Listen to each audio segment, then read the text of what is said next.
The familiar scent of coffee still wafts over my desk this morning. As I watch the steam rising from my mug, I'm reviewing today's schedule, quarterly financial report review, web conference with a new client, and employee performance evaluations in the evening. The morning sun streaming through the window of the Greenwich high-rise gently illuminates the neat stacks of documents on my desk. "Good morning, Linda." My colleague Kate greets me with her usual cheerful voice. She works at the desk next to mine as a fellow accounting consultant. "Morning, Kate. Would you mind looking over today's presentation materials?" "Of course. But first, tell me, how was the family dinner yesterday?" I hesitate before answering. "Oh, I couldn't make it. Had some urgent work come up." Truth be told, I hadn't even heard about the family dinner. This sort of thing has been happening more frequently lately. Ever since my sister Jessica got married, communication about family gatherings has gradually become more distant. Jessica runs an online accessories shop and has quite a following on Instagram. Her husband Stephen works in sales at an IT company, and they both enjoy a flashy lifestyle. They recently moved to a new house in an upscale Greenwich neighborhood. She posted pictures of it on social media, a colonial-style house with white exterior walls and a striking red door. In contrast, my parents maintain a modest lifestyle. My father Robert teaches at a local high school but will retire next year. My mother Mary works part-time at the community library. They both hold traditional values, and Mother especially believes strongly that women should marry and maintain a home. From Mother's perspective, my lifestyle might be difficult to understand. Single, career-focused, living alone in a luxury apartment while working as an accounting consultant. Sure, I'm financially comfortable, but perhaps I'm far from what Mother would call true happiness. "Linda, your client meeting is coming up soon." Kate's voice brings me back to reality. "Thanks, Kate." As I stand up, I grab my smartphone. The screen shows a notification for an unread message from my sister. But now isn't the time to check it. I'll look at it after work. With that decision made, I head to the conference room. The meeting progresses as planned, and I receive high praise from the client. Yet somewhere in the back of my mind, there's a lingering anxiety about the growing distance between me and my family. Lately, even my parents have been consulting me less about their retirement preparations. We used to frequently discuss retirement funding plans and investments. Suddenly, I remember an old email sitting on my desk. 6 months ago, Jessica sent me an email asking for advice. At the time, I thought I'd reply later, but caught up in my busy schedule, I never did. Looking back now, I wonder if things would have been different had I properly responded then. As dusk approaches, the bustle of the business district gradually quiets down. Looks like another late night at the office. The coffee on my desk has gone cold. Past 8 p.m., the office has fallen completely silent. Outside the window, Manhattan's nightscape twinkles brilliantly. Having just signed off on the final document, I finally turn my attention to my smartphone. Just as I'm about to open my sister's message from earlier, a Facebook post from my mother catches my eye. "Starting a new life in our new home. Family commemoration photo." The photo filling my screen shows my parents and sisters couple smiling in front of their new house. A white colonial-style house. In front of the unfamiliar building, father stands proudly, while mother has her arm around Jessica's shoulder. Jessica wears her usual flashy sunglasses, standing close to her husband Stephen. As I read the caption, my hands begin to shake. The new house will be shared with our daughter and son-in-law. We're so grateful to Stephen and Jessica for helping us start this wonderful retirement. The post already has over 50 likes. The comments section is filled with congratulatory messages like, "What a lovely family," and "Looking forward to your retirement." Warm messages from father's former students and mother's library colleagues. Each one stings like a needle in my heart. For a moment, the screen seems to blur. The whole family except me is in the picture. And my parents are moving in with my sister and her husband. When did such a big decision happen? The last time I saw my parents at Trader Joe's was about 2 weeks ago. Father seemed a bit worried about his post-retirement life, but I had no idea he was making such a major decision. Mother was excited about her volunteer work at the library and didn't mention anything about a new house. The office silence suddenly feels heavy. I remember Jessica's email from 6 months ago. That email I never replied to because I was too busy with work. Now, its contents come back to me with painful clarity. Looking at the screen, I reflect on memories with my sister. The Barbie dolls we played with as children.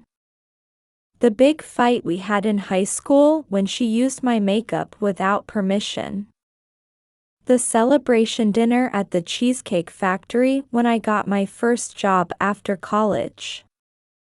I was even her maid of honor at her wedding, yet. It's okay, stay calm. I whisper to myself. My accountant's intuition tells me something isn't right. Setting down my phone, I open my laptop. I log into online banking to check my parents' account activity. Father's upcoming retirement payout, mortgage calculations, necessary living expenses. As I follow the numbers, my expression gradually freezes. With each entry into the Excel cells, my uncertainty transforms into certainty. The calculations are clear. The retirement asset plan and the new house purchase amount don't align at all. No, it's worse, there's a dangerous level of risk. Given real estate prices in that area of Greenwich, Father's retirement money alone couldn't possibly be enough. Why would my parents make such a reckless decision? The desk clock shows 9 p.m. Outside the window, office workers finishing their overtime shifts are climbing into taxis one after another. Suddenly, determination solidifies in my chest. I can't go home like this. There are things I need to confirm. I close my laptop and pack necessary documents into my bag. A fitting gift for my sister. I mutter to myself in a calm voice as I leave the office. As I step into the elevator, my reflection in the mirror shows an unusually determined expression. After a 30-minute drive, I arrive at the upscale residential area where the new house is located. In the lamplight-illuminated quiet neighborhood, I park in front of the house where my parents and sisters couple have just moved in. A typical New England-style house. Fresh white walls. Moving boxes are still stacked in the well-maintained front yard. Walking toward the entrance, I take a deep breath. Before pressing the doorbell, I touch the documents in my bag one more time. Slowly, deliberately, I press the button.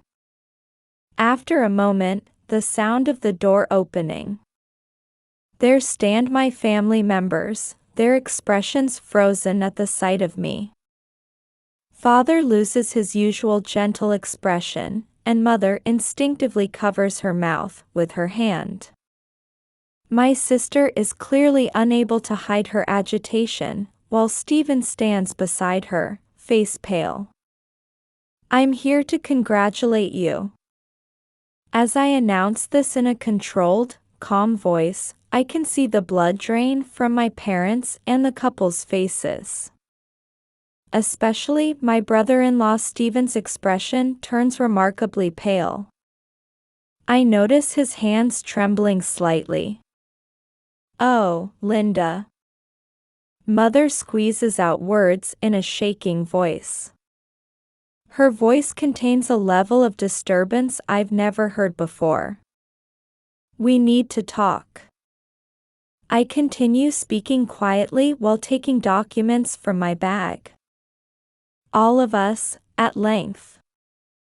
The family's expressions illuminated by the entrance light tell the story of the calm before an approaching storm. "Well then, let's talk in the living room." Father's voice has lost its usual warmth. The living room of the new house still shows signs of moving chaos. Through the large windows stretches the night view of Greenwich's quiet residential area. White sofa sets that look like they've stepped out of a luxury furniture catalog are arranged in the center of the room. Several yet-to-be unpacked moving boxes are stacked around them. We each take our positions in the heavy atmosphere. My parents settle on the large sofa, while my sister and her husband sit on the smaller sofa opposite them. I take a seat alone in an accent chair. Against the wall, unplaced family photo frames lean against the floor. "This is a lovely house." I begin quietly. "But how did you manage to purchase it?" Mother starts to open her mouth, but Stephen hastily interrupts. "We managed it ourselves. Jessica's business has been doing well." "Really?" I start spreading documents across the coffee table. "Can I see the sales data from your online shop?" The blood drains from Jessica's face. While her Instagram is filled with glamorous posts, I had already investigated that her actual sales weren't nearly as impressive. I turn to face Father. "How much of your retirement money did you invest?" Father's hands tremble slightly on his knees. Mother remains silent, staring at the floor. The chandelier light streaming down from the living room ceiling highlights each family member's expression. "Stephen, it seems you've been frequenting Mohegan Sunday." I continue calmly while pulling out new documents. "Almost every weekend." Yet oddly, there's no trace of these visits in your credit card statements. Sweat appears on Stephen's forehead. Jessica grips her husband's hand and says in a trembling voice, "That's our privacy." "Privacy?" My voice grows slightly stronger. "While putting my parents' retirement at risk?" At that moment, Mother suddenly stands up. "Linda, this isn't any of your business." Her voice was shaking but carried a strong tone. "This is what we decided. Jessica and Stephen promised to take care of us in our retirement." I stare at Stephen. His eyes desperately avoid my gaze. Then what's this? I place new documents on the table. Steven's debt records from Mohegan Sun Casino. Loan documents from underground lenders. Falsified income certificates. With each page I turn, the family's expressions change. Dad, you became the guarantor for this house's mortgage, didn't you? Father's face turns ashen. And your retirement money, all of it for the down payment. Stop it. Jessica cries out. Tears overflow from her eyes. Steven stands up and begins making excuses in a trembling voice. At first, I thought I could win it back quickly. To recover the casino losses. Casino?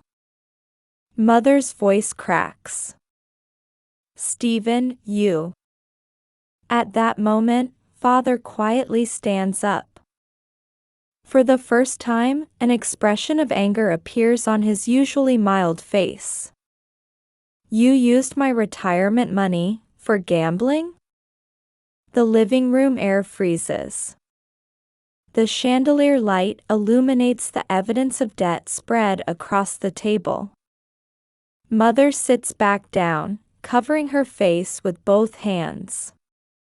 Jessica is sobbing, while Steven stands speechless. There's still time. I begin quietly. But we need to act immediately. All eyes turn to me. Outside the window, the night wind rustles through the trees. Everyone could sense that from this moment, our family's lives would change dramatically. What do you mean? Father's voice contains a faint hope. First, we need to sell this house. I begin explaining calmly. Then, Steven needs addiction treatment. We also need to establish a debt repayment plan. But this house was our dream. Jessica's voice trembles. Dream? My voice becomes stern. If a dream ruins other people's lives, it should be abandoned. Mother quietly stands and heads to the kitchen. She returns shortly with warm coffee. The aroma of the untouched cups wafts through the heavy air. What should we do? Jessica asks in a thin voice. Tell me everything. I stare at Steven.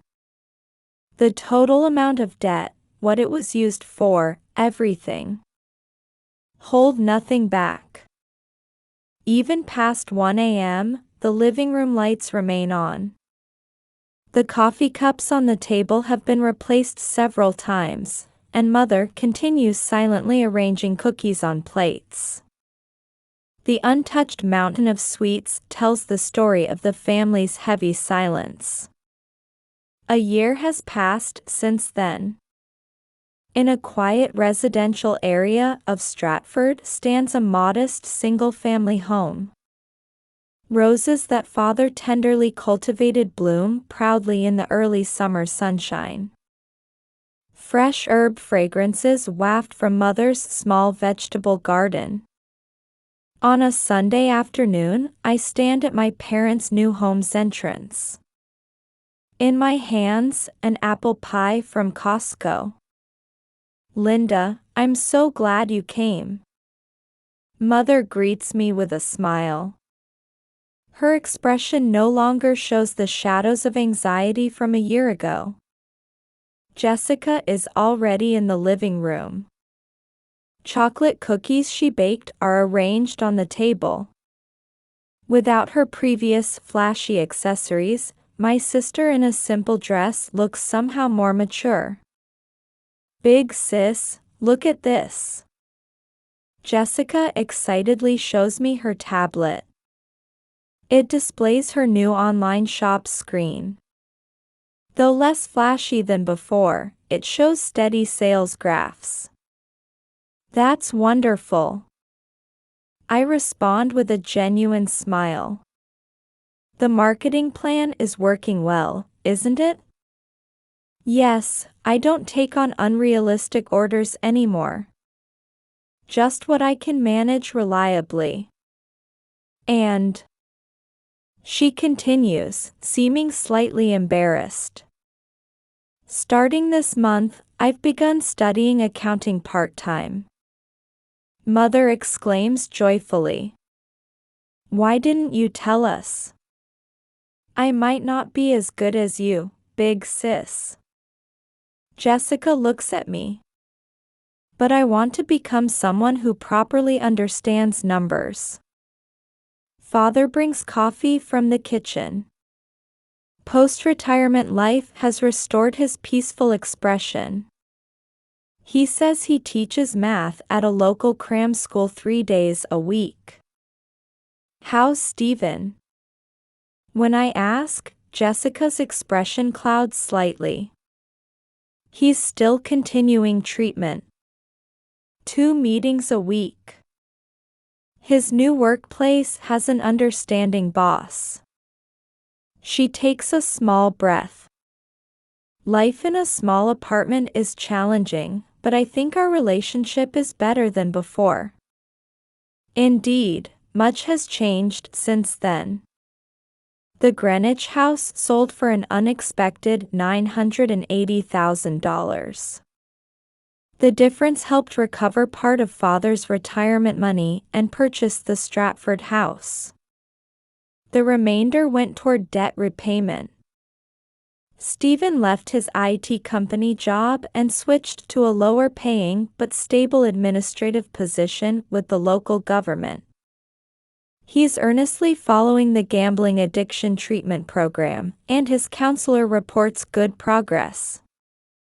The other day, I went shopping at Walmart with Stephen. Jessica begins quietly. He said, "We don't need a flashy lifestyle. Being with you is enough." Tears glisten in Mother's eyes. But it's not completely over yet. Jessica continues. Sometimes I still have nightmares about that time. Feeling so sorry for what we did to Mom and Dad. Jessica. Father speaks gently. The past is the past. What's important is living honestly in the present. Just then, the doorbell rings. That must be Stephen. Jessica stands up. His meeting must be over.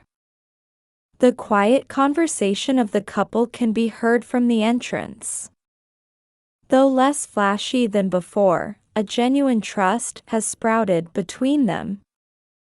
Everyone. Stephen enters the living room. His expression no longer shows the previous anxiety and restlessness. I have something to report. We hold our breath watching him. At today's meeting, I received certification for 6 months of complete gambling addiction recovery. He proudly shows the certificate. And we've managed to repay 95% of our past debts. Mother lets out a small cry of joy, and Father nods with satisfaction. Jessica clings to her husband's arm, shedding tears of joy. Congratulations, Stephen. I offer heartfelt words. He looks at me with a serious expression. Thank you for exposing our lies back then. Outside the window, early summer sunlight gently illuminates the garden roses. A peaceful aroma rises from the coffee on the table. Mother suddenly stands up. Next Sunday, there's a church potluck party. Shall we all go? I'll come too. The words slip out naturally, and everyone stares at me in surprise. Well, I smile. We're family, after all. Father's roses. Mother's herbs. Jessica's new dreams. Stephen's rehabilitation. And our reconnected bonds. The family happiness we almost lost was beginning to grow again, slowly but surely.